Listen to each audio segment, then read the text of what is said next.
Shalom, jumpa lagi di channel Klavos Sukacita. Saat ini kita akan mendengarkan kebenaran firman Tuhan sebagai makanan rohani bagi kehidupan kita di dalam menjalani seluruh kehidupan kita di tengah-tengah dunia ini. Baik, pemirsa Klavos Sukacita di mana saja berada, sebelum kita membaca dan merenungkan kebenaran firman Tuhan, mari kita berdoa minta tuntunan terang Roh Kudus. Mari berdoa. Bapa di surga, kami mengucap syukur kepadamu untuk hidup yang Engkau berikan kepada kami. Dan sebagai ungkapan syukur, kami telah ada di sekitar firman-Mu. Kami hendak membaca dan merenungkan kebenaran firman-Mu. Roh Kudus tuntun kehidupan kami, menguasai hati kami, agar kami dapat memahami apa maksud dari firman-Mu.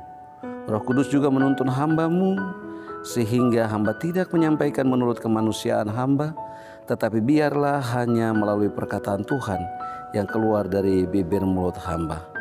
Bersabdalah kepada kami semua, ya Allah, ya Bapa, kami anak-anak-Mu telah siap diri untuk mendengarkan kebenaran firman-Mu. Amin. Baik Bapak Ibu Saudara dan anak-anak yang Tuhan Yesus Kristus kasihi, kebenaran firman Tuhan yang hendak kita renungkan di saat ini terambil dari Kitab Kudus Perjanjian Baru, surat Rasul Paulus kepada jemaat di Kolose, Kolose pasal 3 ayat 1 hingga ayatnya yang keempat. Demikian firman Tuhan. Karena itu kalau kamu dibangkitkan bersama dengan Kristus, carilah perkara yang di atas, di mana Kristus ada, duduk di sebelah kanan Allah. Pikirkanlah perkara yang di atas, bukan yang di bumi. Sebab kamu telah mati dan dihidupkan tersembunyi bersama dengan Kristus di dalam Allah. Apabila Kristus yang adalah hidup kita menyatakan, dan kelak kamu pun akan menyatakan dan bersama-sama dengan Dia dalam kemuliaan. Bapak Ibu Saudara dan anak-anak yang Tuhan Yesus Kristus kasihi, kitab Kolose ditulis oleh Rasul Paulus pada saat ia dipenjara di kota Roma. Ketika Rasul Paulus mendengar informasi dari Epafras, seorang pemimpin dalam gereja Kolose, yang mana informasi yang diterima oleh Rasul Paulus pada waktu itu bahwa ada ajaran-ajaran palsu yang timbul di tengah-tengah jemaat. Nah, sehingga Rasul Paulus dalam suratnya ini mau mengingatkan jemaat untuk menentang ajaran-ajaran palsu yang mau menggantikan ajaran Kristus. Dan Rasul Paulus menekankan bagaimana hidup di dalam Kristus sebagai orang-orang percaya. Nah, secara khusus dalam Kolose pasal 3 ayatnya yang pertama sampai ayatnya yang keempat, di sini Rasul Paulus mau menekankan kepada jemaat di Kolose bagaimana praktik-praktik ibadah yang mereka lakukan.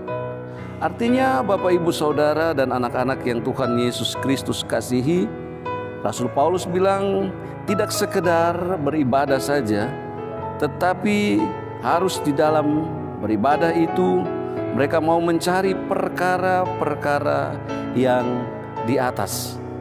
Mengapa Bapak Ibu Saudara kita harus mencari perkara-perkara yang di atas? Berbicara tentang perkara yang di atas berarti kita akan berbicara tentang perkara sorgawi. Mengapa kita harus mencari perkara sorgawi, Ibu, Bapak, Saudara, dan anak-anak sekalian? Karena kita adalah orang-orang sorgawi yang sementara ini hidup dan mendiami muka bumi ini. Nah, hal ini yang ditekankan oleh Rasul Paulus kepada jemaat di Kolose. Yang kedua, bagaimana jemaat di Kolose supaya setelah mencari perkara yang di atas, mereka juga harus berpikir tentang perkara-perkara yang di atas. bukan perkara-perkara yang di bumi. Kalau kita melihat bagian ini juga hendak mengingatkan Bapak Ibu, Saudara dan saya. Memang betul sekarang kita ada di bumi dengan berbagai-bagai persoalan, dengan berbagai-bagai tantangan yang kita hadapi dan kita alami. Tetapi Paulus mau mengajak kita hendak memikirkan perkara-perkara yang di atas, perkara-perkara ilahi, untuk kita menyelesaikan perkara-perkara yang di bumi ini. Sehingga melalui pemikiran perkara yang di atas, kita menjadi kuat. Dan hal ini jelas dalam ayat selanjutnya, bagaimana ketika kita memikirkan perkara-perkara yang di atas ini berdampak di dalam kehidupan kita, yakni hidup di dalam Kristus. Hidup di dalam Kristus yakni kita mau melakukan apa yang Kristus kehendaki di dalam kehidupan kita.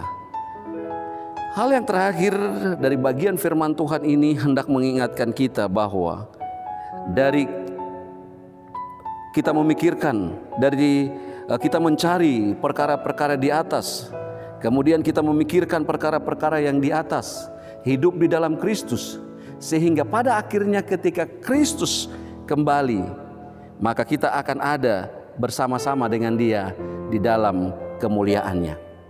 Dengan demikian Bapak, Ibu, Saudara dan anak-anak yang di Tuhan Yesus Kristus kasihi, pemirsa Klavos Sukacita di mana saja berada.